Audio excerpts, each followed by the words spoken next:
Hello, this is Ron Paul with your weekly update for Monday, March 2nd. Late last Friday night, Congress passed legislation funding the Department of Homeland Security for 1 week. This vote followed weeks of debate over efforts to attach a prohibition on funding President Obama's executive order granting amnesty to certain illegal immigrants to the Homeland Security funding bill. Despite the heated rhetoric from both sides, no one seriously believes that Congress will allow Homeland Security funding to lapse. Most in Congress believe that without the Department of Homeland Security, Americans would be left unprotected from terrorists and natural disasters. As with most areas of bipartisan agreement, the truth is the exact opposite of the D.C. consensus.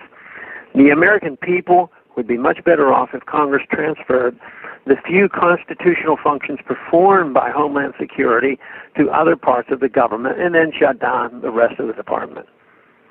Many Americans associate Homeland Security with the color-coded terrorist warning system and the "if you see something, say something" public relations campaign.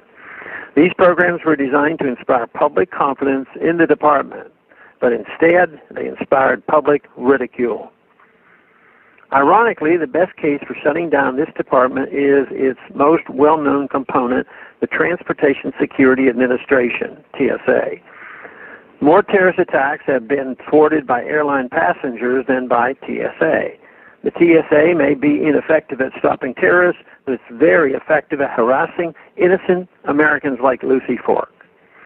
3-year-old Lucy, who's confined to a wheelchair, not only had to endure an intrusive screening from the TSA agents, but the agents took away her beloved stuffed animal.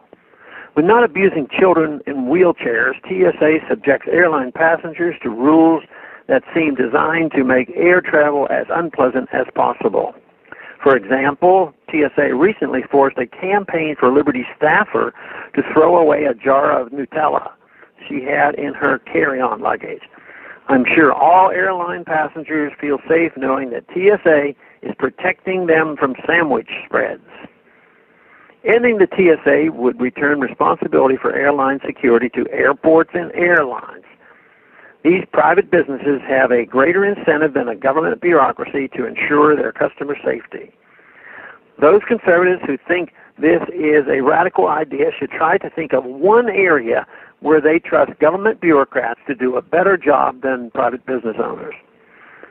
Another agency within Homeland Security that the American people could do without is the Federal Emergency Management Agency, FEMA.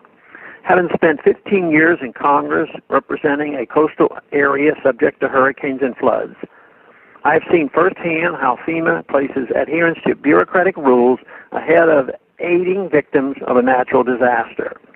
As a result, it is not uncommon for disaster victims to wait months or even years for assistance. FEMA not only fails to provide effective relief to disaster victims, it also impedes private disaster relief efforts. FEMA even hinders disaster victims' efforts to help themselves.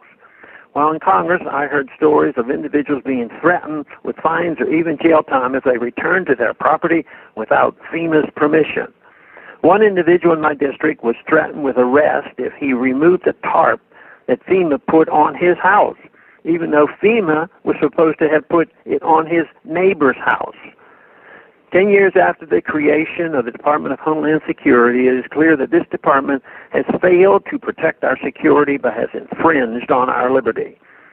If Congress really wanted to enhance our security and our liberty, it would shut down this unnecessary, unconstitutional department. Thanks for calling this update. A new update is placed on this number, 888-322-1414 every Sunday. The written text can be found on my Ron Paul Institute website and on my Facebook page. Thanks for calling.